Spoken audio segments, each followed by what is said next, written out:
When you need auto parts, O'ReillyAuto.com is just a click away. Order online and pick up at your local store. Visit O'ReillyAuto.com.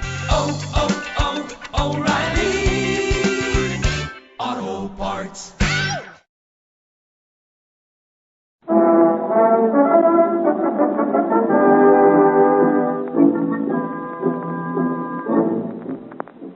Son of Porthos.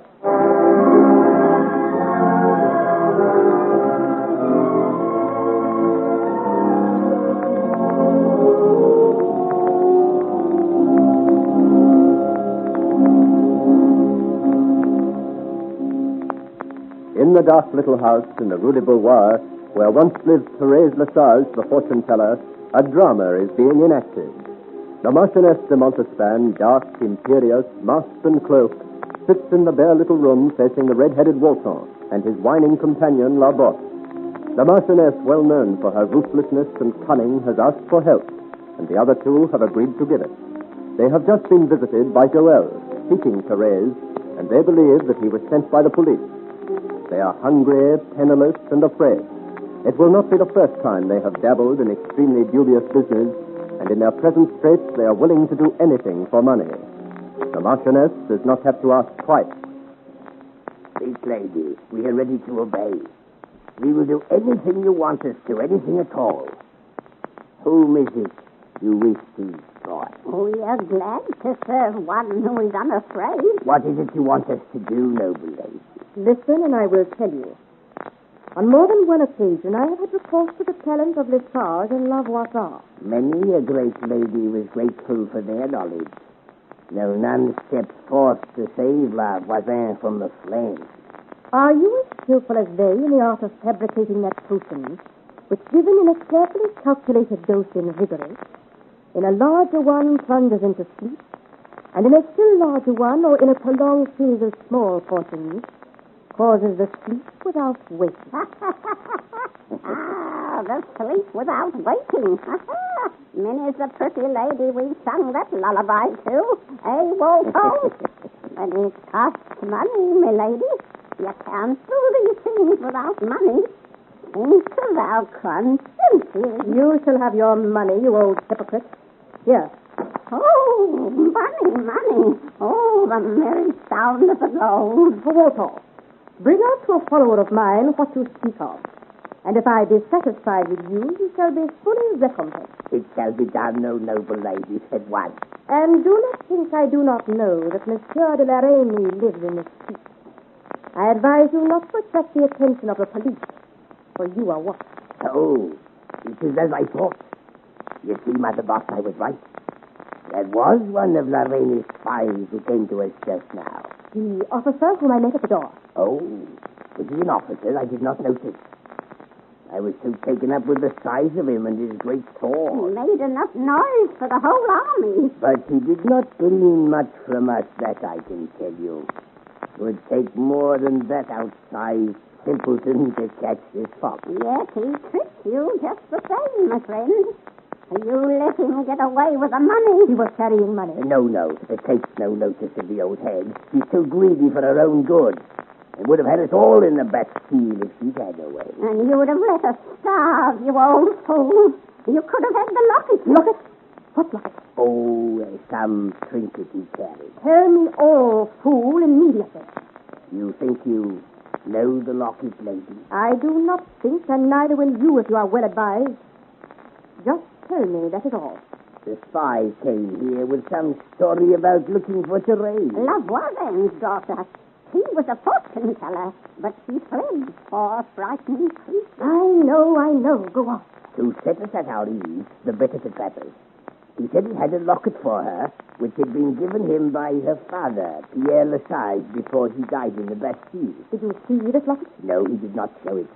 But he said it was valuable. He said Lesage had told him it contained a paper of great importance to Thérèse. A paper? Merciful heaven, surely it cannot be. This paper would be of interest to you, my lady. Was it a letter? I do not know. Pierre Lesage sent it, he said, to his daughter on the eve of his death, which perhaps He divined. He was a wizard, so they say. There is more in this wizard's craft than most acknowledge. But nothing was found on him that incriminated me. He could never have destroyed that letter, that I know.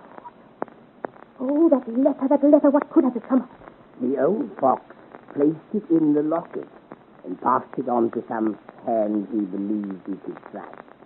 Are you sure of it? Well, I should think it was so. You saw this young giant on your way here, madame. For a moment, yes. And I have seen him before. He is a Breton, Monsieur Joël, not long up from his native soil. Not long for Paris, from what he told me. He is off to join Marshal Crequi at Freiburg, as soon as he's seen the Minister of War at Nice. It seems he has talked too much so far. It is lucky for me you have ears and a good memory. Delighted to be of service to you, my noble lady. You shall be rewarded, never fear. And so shall Monsieur Joël. I know more of him than he thinks, this intruder from Brittany. His shadow falls too heavy across my path.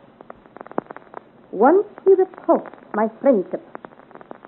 He is the associate, unconscious or otherwise, of the woman who is trying to displace me at court. And now he is the master of my secret and my fate. He was of a size to frighten anyone, and he had honest eyes, which is a bad sign. Besides, he has a great sword and a strong arm. It would not be well to make an enemy of such a one. I have no intention of facing his sword. I have no intention of ever seeing the young fool again. Friend Walpole, can you procure for me 2 stout swordsmen who will do any work except him if they are well paid? When do you want them, madame? At once.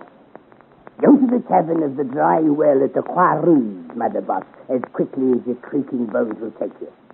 Your brother, the lockbreaker, will be carousing there, unless I'm mistaken. I'll go at once if I can have a coin to spend upon the way.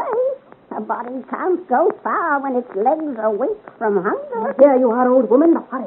Oh, a blessing on you, lady. You have a kind heart as well as one that's unafraid. I go at once. And quicker than many a younger one with less brains in his head. Bring him back with you, old woman, and another of his stamp. He's bound to know one. Tell them there's gold to win with their steel, and they'll come running. I'll do that. I will.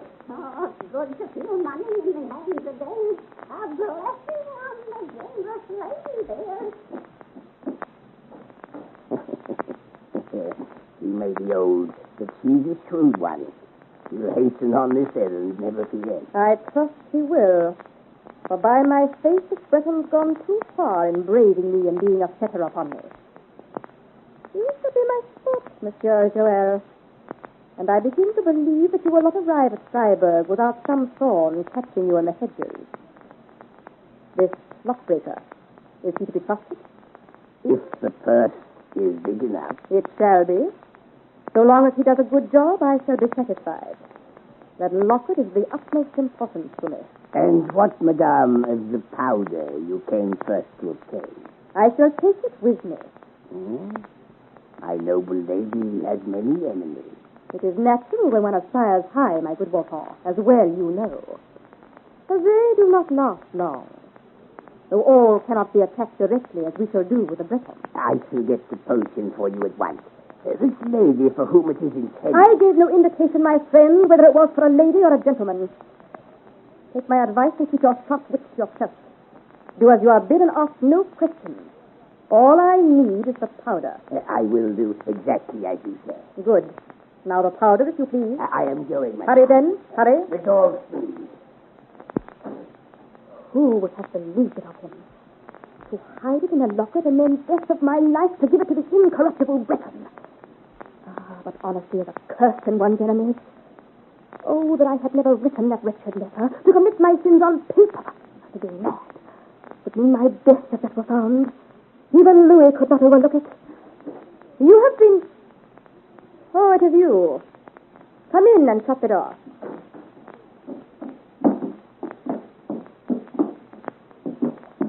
This is my brother, most noble lady, the lockbreaker. At your service, madame. You have a strong arm and a good sword and the scars of a good many battles. Many an honest fight I've been in, I can tell you. I doubt if they were honest by the looks of you. But honesty is not what I am buying today. Can I trust you? If I am well paid, You shall be. then I am yours to command. Listen carefully, then. There is a young musketeer riding to Freiburg. He leaves the Minister of War at about noon and will undoubtedly ride by the road to Lorraine. I wish him disposed of. Yeah. Lady, there's a war on. Many a musketeer rides that road. How shall I know him? You will have no trouble. He is a giant of a man with a great sword clanking by his side. The biggest sword I ever did see. Mind to keep out of its way, Brother Lockbreaker. I'm not afraid of any man's sword. Besides, I'll have an accomplice with me. You will need him. Our musketeer has courage to match his size. He'll not escape. I trust not. Understand me clearly, comrade. I want him killed. Get your horses and run him down. He carries a locket of which I have need. Rid me of the gallant and bring me the token, and I will give you a fortune. A fortune, brother. Think of that. Yeah. How much do we get in advance? 50 pistoles, and you shall have 3 times as much when you put the locket in my hands. Lady, it is a bargain. Monsieur Le Breton is as good as dead.